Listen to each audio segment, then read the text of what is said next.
10 Stuka dive bombers descend in perfect formation. A single P-47 Thunderbolt breaks from the escort pattern and climbs straight toward them. The radio erupts with warnings. The squadron leader orders him to disengage. The pilot ignores every command. He reaches into his flight suit, pulls out a small leather-bound notebook, and opens it mid-climb. His wingmen think he has lost his mind. 30 seconds later, the sky will validate everything they mocked him for. Occupied France, August 15, 1943. The air above Normandy tastes of cordite and burned fuel. At 18,000 feet, the oxygen is thin and cold. Ice crystals form on canopy glass. The roar of a Pratt & Whitney R2-800 engine at combat power drowns thought. Below, the patchwork fields of France stretch green and gold, dotted with villages that have learned to hide when the bombers come. Above, contrails scratch white lines against blue nothing. This is the killing altitude. This is where mathematics meets violence. The 8th Air Force has been bleeding bombers for months. B-17 flying fortresses limp home with engines dead and fuselages shredded. Entire squadrons vanish over the Ruhr Valley or the shipyards at Bremen. Fighter escorts do what they can, but the Germans are experienced, disciplined, and ruthless. They attack in coordinated waves. They exploit gaps in formation. They know exactly how much punishment an American bomber can absorb before it breaks apart. The P-47 Thunderbolt is supposed to help. 7 tons of armored Fury 850 caliber machine guns, a supercharged engine that can push 400 miles per hour in level flight. It is built to survive what would shred a Spitfire. But survival and victory are different metrics. The Luftwaffe has been fighting since 1939. They have tactics refined in Spain, Poland, France, and Russia. American pilots arrive fresh from stateside training, their logbooks thick with hours but empty of wisdom. They learn fast or they die fast. Into this grinder comes a pilot who does not fit the mold. Tall, thin, wire-rimmed glasses that fog in the cockpit humidity. A former university librarian with a degree in aeronautical engineering from MIT. He flies with a canvas bag strapped to his seat containing German training manuals, physics textbooks, and notebooks filled with diagrams. His crewmates call him the Professor. Some call him the Bookworm. Command calls him a liability. He reads during briefings. He asks questions that irritate superior officers. Questions like, why do we intercept dive bombers from behind when their formation geometry creates a predictable convergence point at the apex of their attack run? He does not look like a fighter pilot. Fighter pilots are supposed to be aggressive, instinctive, fearless. First Lieutenant Everett Whitmore is none of these things. He hesitates. He calculates. He second guesses. This makes him dangerous in the eyes of his squadron, not to the enemy, to himself. They have tried to ground him twice. He keeps volunteering for missions no one else will take. Summer 1943 carves deep into the bones of every airman stationed in England. The smell is wet wool, cigarette smoke, and aviation gasoline. Air bases sprawl across the countryside like temporary cities, Quonset huts and control towers rising from muddy fields that were farmland 6 months ago. At dawn, the bombers roll out in long columns, their engines shaking the ground. By noon, some return. By evening, the empty hardstands tell their own story. The combined bomber offensive is supposed to destroy Germany's capacity to make war. American doctrine favors daylight precision bombing. The theory is elegant. High-altitude formations protected by massed defensive firepower will strike industrial targets with surgical accuracy and return home under their own guns. In practice, it is slaughter. German flak batteries track the formations with mathematical precision. Fighters tear into the streams from angles that minimize exposure to return fire. Loss rates on some missions exceed 20%. Fighter escorts help, but not enough. The P-47 Thunderbolt has range, armor, and firepower, but it cannot follow the bombers all the way to Berlin. There is a gap, a stretch of hostile sky where the heavies fly alone and the Luftwaffe waits. Pilots call it the gauntlet. Intelligence officers call it acceptable losses. The men flying the missions call it what it is, a death sentence on an installment plan. The Germans have advantages beyond experience. Their fighters are purpose-built interceptors. The Focke-Wulf FW-190 climbs fast and hits hard. The Messerschmitt Bf-109 turns tight and conserves energy. Their pilots understand vertical tactics, the conversion of altitude into speed, the geometry of deflection, shooting. They coordinate attacks in pairs and flights, exploiting American formation gaps with clinical efficiency. American pilots arrive in waves, farm boys from Iowa, factory workers from Detroit, college students who volunteered before graduation. They train stateside on worn-out aircraft with instructors who have never seen combat. They learn formation discipline, gunnery basics, and emergency procedures. Then they ship to England, get assigned to a squadron, and fly their first mission over occupied Europe. Some last 10 sorties, some last 3. A few last 1. The mathematics are brutal and simple. Every mission costs machines and men. Replacements arrive weekly, fresh-faced and undertrained. They fill the empty bunks and try not to ask what happened to the previous occupants. Veterans stop learning names. It is easier that way. Crew chiefs paint fresh squadron numbers on replacement aircraft and say nothing about the blood they scrubbed from the cockpits. In briefing rooms, intelligence officers update maps with colored pins, red for confirmed kills, blue for damaged aircraft, black for missing. The black pins multiply. Commanders cable headquarters requesting better tactics, longer range escorts, improved training. The replies are sympathetic but vague. Everyone is short of everything. The war is global. Resources flow where they are needed most. The 8th Air Force makes do. And into this crucible comes a pilot who thinks the entire approach is mathematically unsound. First Lieutenant Everett Whitmore does not look like he belongs in a fighter cockpit. He is too tall, his frame folding awkwardly into the P-47 seat. Wire-rimmed glasses perch on a narrow nose, constantly fogging in the humid air trapped inside the canopy. His hands are long-fingered and ink-stained, the hands of someone who spent years turning pages rather than pulling control sticks. When he walks across the flight line, his gait is uncertain, like a man still surprised to find himself in a war. He was born in 1918 in Providence, Rhode Island. His father taught mathematics at Brown University. His mother played violin and read French poetry. The house smelled of pipe tobacco and old books. Dinner conversations revolved around logic problems, historical debates, and the precise meaning of words. Everett learned early that precision mattered more than volume. He attended classical high school, joined the debate team, built model aircraft with obsessive attention to scale. Teachers described him as meticulous. Classmates described him as odd. He entered MIT in 1936, studied aeronautical engineering, graduated in 1940 with honors and no clear direction. The world was sliding toward war, but Whitmore seemed oblivious. He took a job as an assistant librarian at the university, cataloging technical journals and helping graduate students with research. He spent evenings reading German aeronautics papers, translating them in margins, sketching notes about wing loading and thrust-to-weight ratios. When America entered the war, Whitmore enlisted. Flight training nearly broke him. He was too analytical, too hesitant.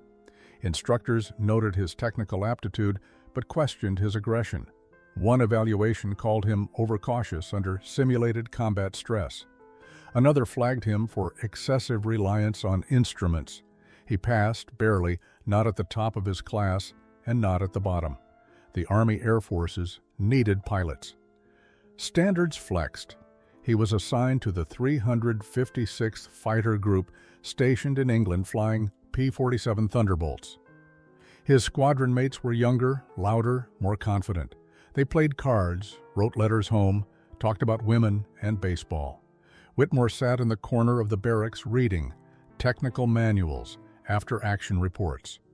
Translated Luftwaffe training documents he obtained through intelligence channels. He filled notebooks with diagrams, sketching attack angles and intercept geometries. His commanding officer tolerated him because he followed orders and flew competently. His wingmen tolerated him because he did not showboat or take unnecessary risks, but no one trusted him. He did not fit. Fighter pilots were supposed to rely on instinct, aggression, and reflexes. Whitmore relied on calculation. He asked questions during briefings that made senior officers uncomfortable. Questions like, if Stuka dive bombers always attack from the same altitude and angle, why do we not pre-position based on their documented training doctrine? The answers were always the same. Doctrine exists for a reason. Pilots who freelance die. Whitmore stopped asking. He kept reading. Everett Whitmore's childhood was quiet and isolated. Providence in the 1920s was a city of textile mills and old money, but the Whitmore family occupied neither world. His father's academic salary provided modest comfort, a small house near the university with a yard just large enough for a vegetable garden. Everett spent afternoons in his father's study, surrounded by shelves of mathematics texts and journals. His mother insisted on music lessons. He learned piano but showed no talent. Numbers made sense. Music did not. School was endurance. He was neither bullied nor befriended, simply invisible. He ate lunch alone, reading library books about aviation pioneers and mechanical engineering. He joined no sports teams. At recess, he sketched aircraft designs in a notebook, refining wing shapes and propeller configurations. Teachers praised his focus. Classmates ignored him. He preferred it that way. At MIT, the pattern continued. He attended lectures, completed assignments with meticulous precision, spent weekends in the library instead of at fraternity parties. He had one close friend, another engineering student who shared his obsession with aerodynamics. They spent hours debating lift coefficients and boundary layer turbulence. When his friend graduated and moved to California, Whitmore was alone again. The librarian job suited him. The university's technical library was quiet, organized, predictable. He cataloged aviation journals, filed patents, helped researchers locate obscure references. He developed a reputation for finding documents no one else could. Professors relied on him. Graduate students sought his help. He was useful, competent, forgettable. When war broke out in Europe, Whitmore followed the news obsessively. He read about the Battle of Britain, studied reports on German fighter tactics, translated technical articles from captured Luftwaffe manuals. He understood intellectually that this knowledge might matter, but he did not imagine himself in a cockpit. Pearl Harbor changed that. Enlistment offices overflowed. Whitmore stood in line for 6 hours, surrounded by younger men who joked and smoked and talked about killing Japanese. When his turn came, the recruiter looked skeptical. Too tall, poor eyesight, no athletic background. But the need was urgent. Standards were lowered. He was accepted. Flight training was a nightmare. The physical demands exhausted him.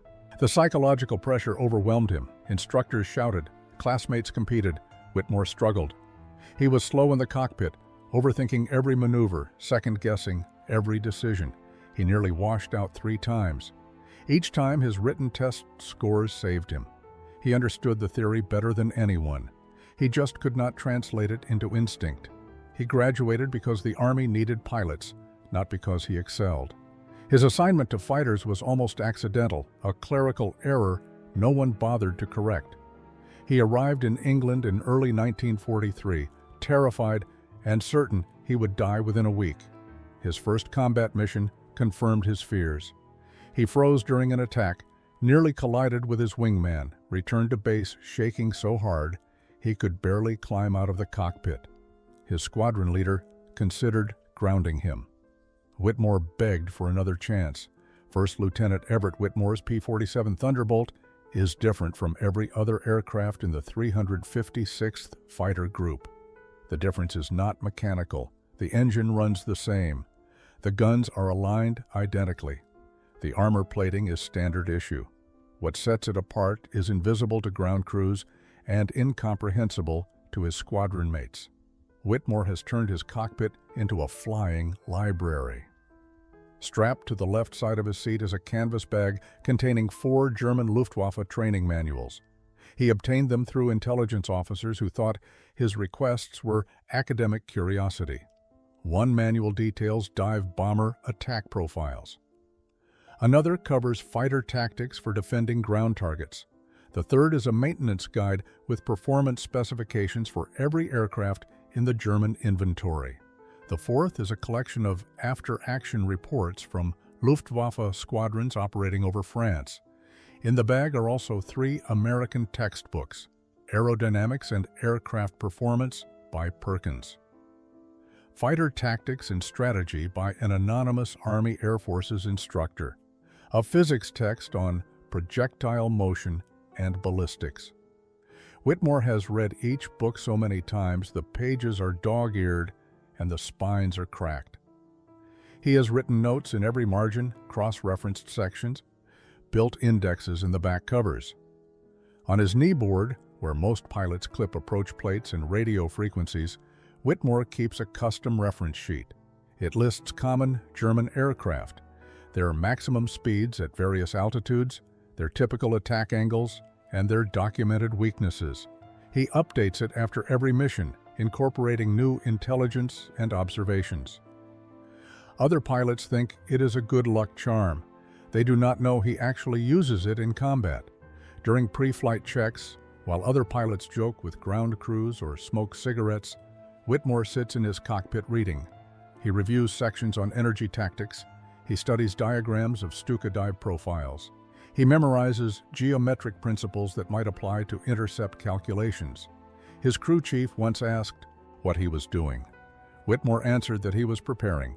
The crew chief did not ask again. In the barracks, Whitmore's footlocker contains more books than clothing. Technical manuals, translated enemy documents, notebooks filled with his own observations and calculations. He sketches combat encounters from memory, drawing arcs and vectors, estimating speeds and closure rates. He is trying to find patterns that others miss, mathematical consistencies in what appears to be chaos. His squadron mates mock him openly. They call him the professor. They call him the bookworm. During mission briefings, when intelligence officers describe expected enemy activity, Whitmore sometimes raises his hand and asks technical questions. What altitude will the Stukas likely attack from based on weather conditions? What is the optimal intercept angle given their documented dive speed? The briefing officers answer with irritation or dismiss the questions entirely.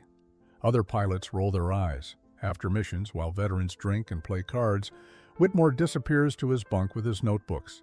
He writes detailed accounts of what he observed, enemy formations, attack timing, evasive maneuvers. He is building a database, a library of tactical knowledge stored in his own handwriting.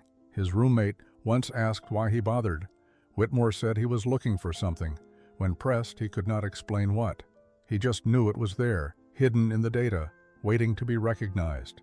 A pattern, a vulnerability, an edge that could keep people alive.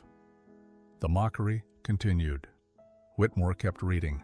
The breakthrough comes on a Tuesday morning in late July 1943. Whitmore sits alone in the intelligence library, a converted storage room at the edge of the airbase. Sunlight filters through a grimy window.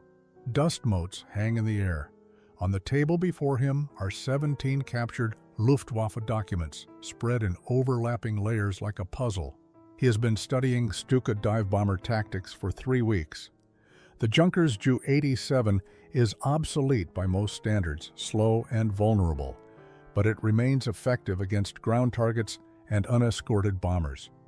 German pilots fly it in formations, coordinated attacks that maximize their limited firepower. Allied fighters typically intercept from behind, chasing individual Stukas as they pull out of their dives. The approach works, but it is inefficient. The bombers scatter. Fighters burn fuel pursuing single targets. Most Stukas escape. Whitmore notices something no one else has documented. In every after-action report, in every intelligence summary, in every pilot debriefing, Stuka formations attack from the same geometric pattern. They approach the target area in a loose V formation.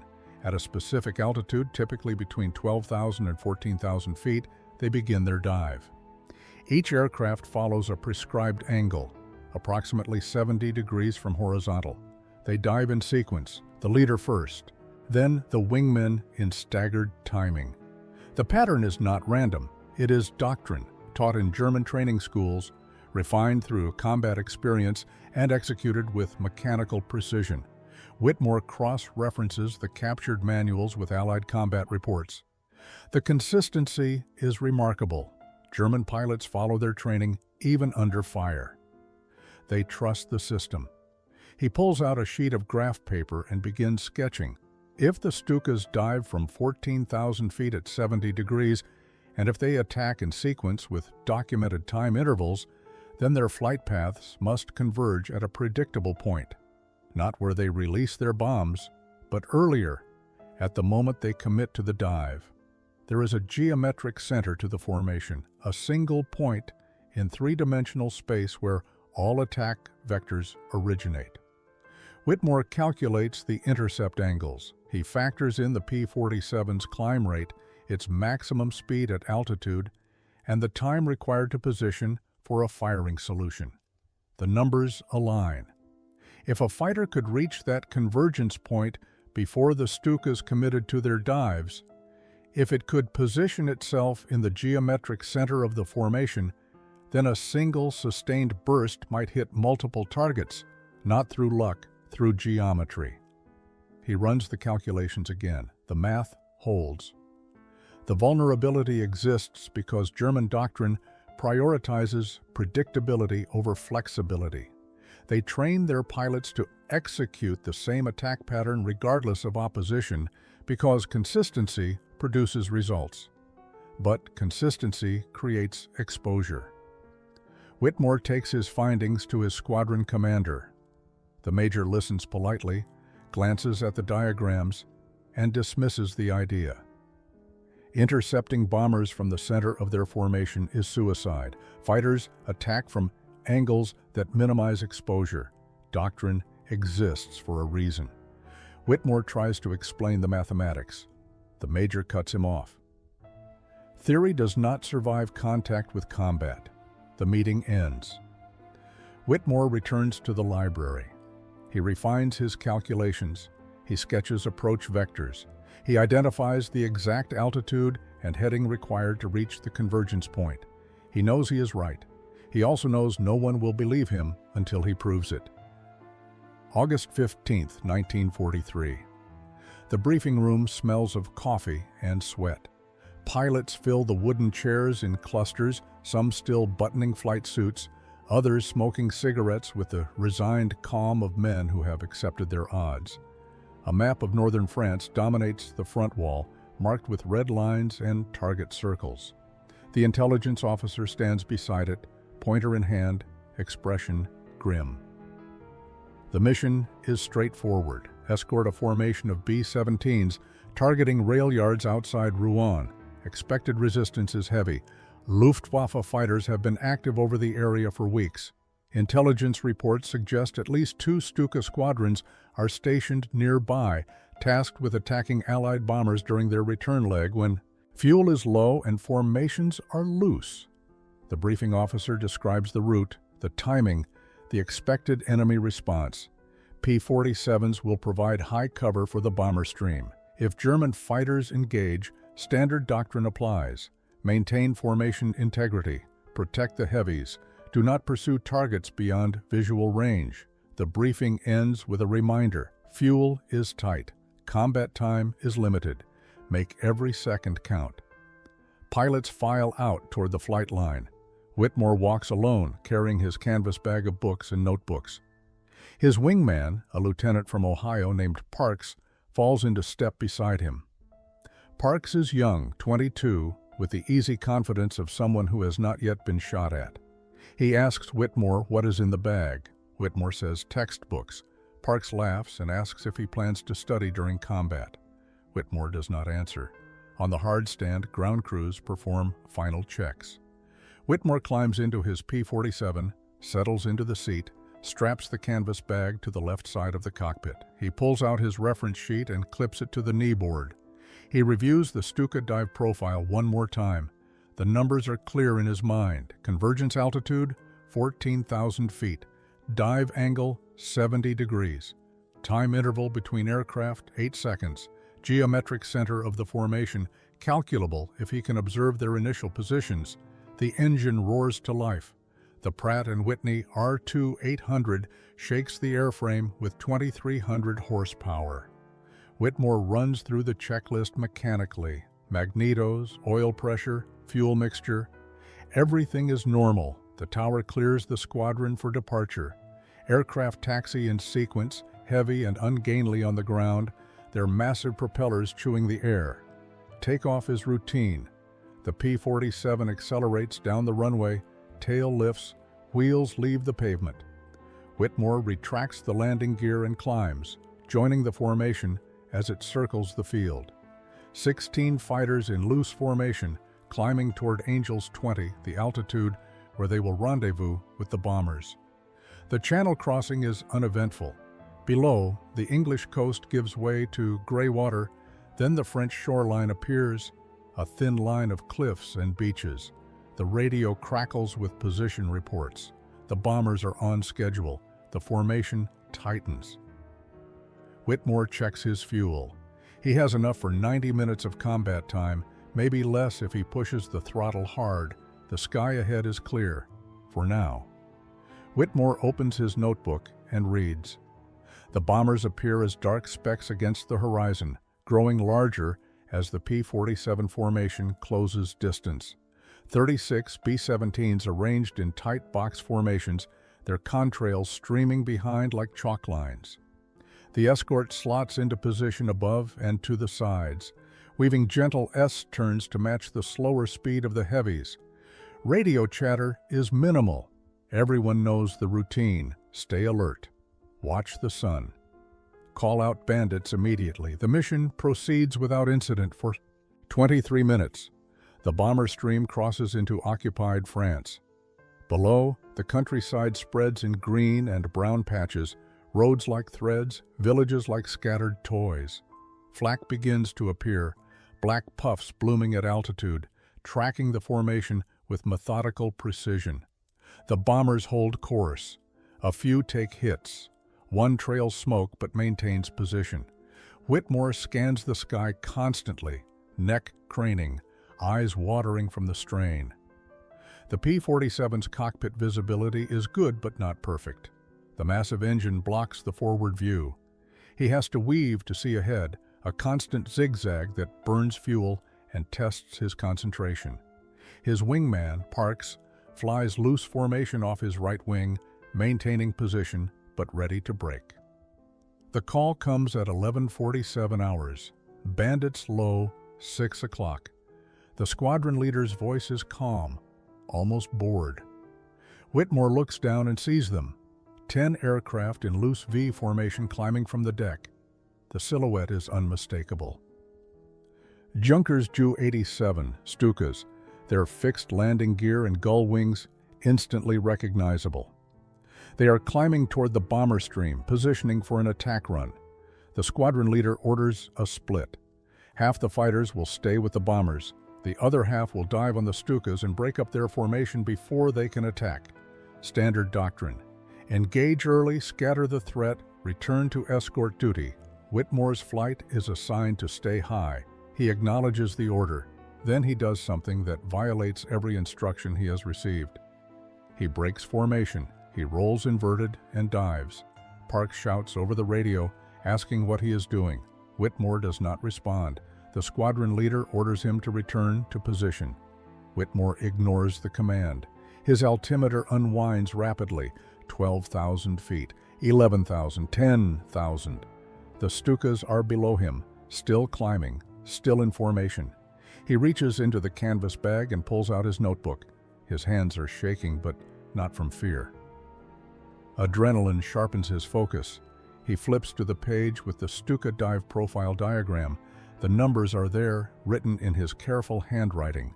Convergence altitude, 14,000 feet. Dive angle, 70 degrees.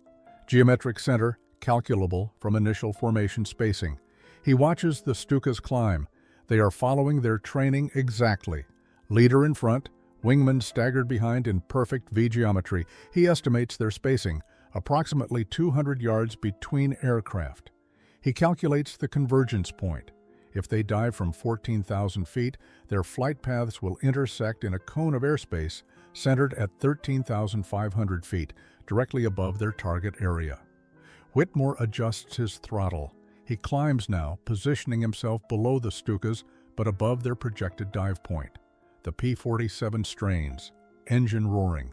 His altitude increases, 13,000 feet, 13,500. He levels off and waits. The Stukas reach 14,000 feet and begin their attack sequence. The leader rolls inverted first, a practiced maneuver, smooth and precise. His dive angle steepens to 70 degrees. Airspeed builds. The scream of the Jericho sirens mounted on his landing gear fills the sky, a psychological weapon designed to terrify ground troops. The second Stuka follows 8 seconds later, then the third. The formation unravels into individual aircraft, each committed to their dive, their flight paths converging exactly as Whitmore calculated. He is already there. At 13,500 feet, positioned in the geometric center of their dive cone. The Stukas are above him, diving toward him, their attention focused on the bombers below. They do not see the lone P-47 waiting in the exact spot their training manual said would never be occupied by enemy fighters. Whitmore rolls into position. The first Stuka fills his gun sight. Range 300 yards and closing. He does not fire yet. He waits. The second Stuka appears in his peripheral vision, diving on a parallel path. The third follows. The geometry is perfect. All 3 aircraft are visible in his canopy, their flight paths predetermined by doctrine, their positions locked by training and habit. He squeezes the trigger. 8 .50 caliber machine guns erupt simultaneously. The P-47 shudders with recoil. Tracers arc outward in a cone of fire. The first Stuka takes hits along the fuselage. Metal shreds. Smoke pours from the engine. The aircraft shudders and begins to tumble. Whitmore adjusts his aim slightly, tracking the second Stuka. His guns are still firing, a sustained burst that chews through the canvas and aluminum structure. The Stuka's wing folds. It spins wildly, shedding pieces. The third Stuka pilot sees the threat and tries to brake. He pulls out of his dive early, trading his attack run for survival. Whitmore tracks him, leading the turn, firing in short, disciplined bursts. Hits walk across the cockpit canopy. The Stuka levels off, trailing smoke, then noses over into an uncontrolled descent. The remaining 7 Stukas react with confusion. Their formation is shattered. 3 aircraft are falling. The geometric pattern that protected them through predictability has become a killing zone. Some try to continue their dives. Others break off and scatter. Whitmore climbs hard, bleeding off speed, positioning for another pass. He spots 2 Stukas attempting to reform.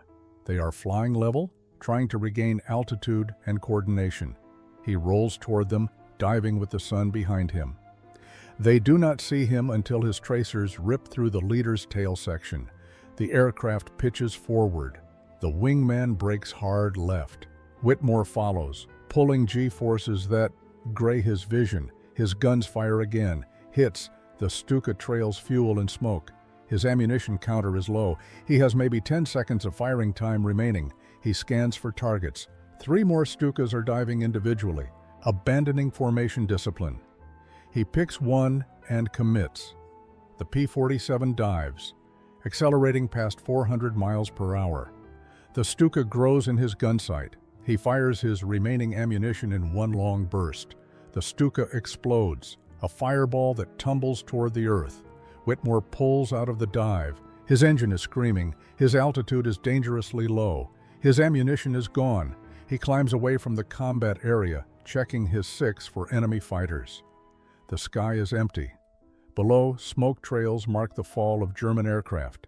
He counts 9 distinct columns, 9 Stukas down in less than 90 seconds. The radio explodes with voices. Squadron mates demand to know what happened. The squadron leader orders Whitmore to report his status. Parks, his wingman, asks if he is alive.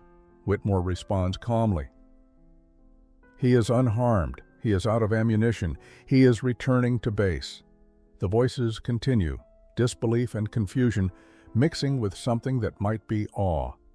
No one has ever seen a single fighter take down 9 aircraft in one engagement. The flight home is silent for Whitmore.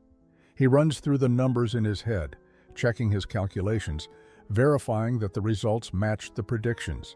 The math was correct. The geometry held. The Stukas followed their training exactly, and that predictability created the vulnerability he exploited. It was not luck. It was physics. He lands at base 65 minutes later.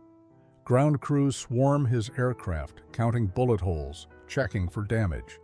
The P-47 is scarred, but intact. One flak fragment lodged in the tail section, hydraulic fluid leaking from a damaged line. But the engine runs smooth. The guns are empty. Whitmore climbs out slowly, his legs shaking from adrenaline burnout. The squadron commander is waiting. He demands an explanation. Whitmore provides one, clinical and detailed. He describes the geometric convergence point, the predictable dive angles, the mathematical certainty of the intercept. He pulls out his notebook and shows the calculations. The commander listens without interrupting. When Whitmore finishes, the tent is silent. Intelligence officers arrive within the hour. They debrief him for 3 hours, asking questions, cross-referencing his account with radar tracks and bomber crew observations. Gun camera footage confirms 6 kills. Bomber crews witnessed 3 more. The numbers are validated. 9 Stukas destroyed by a single P-47 in 90 seconds. It is unprecedented. Whitmore is grounded for a week, not as punishment but for evaluation.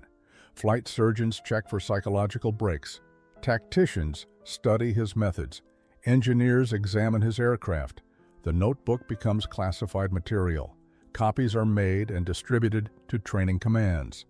The Whitmore Intercept, as it becomes known, is analyzed, debated, and eventually incorporated into fighter doctrine. He flies 3 more combat missions before taking shrapnel in his left shoulder during a strafing run.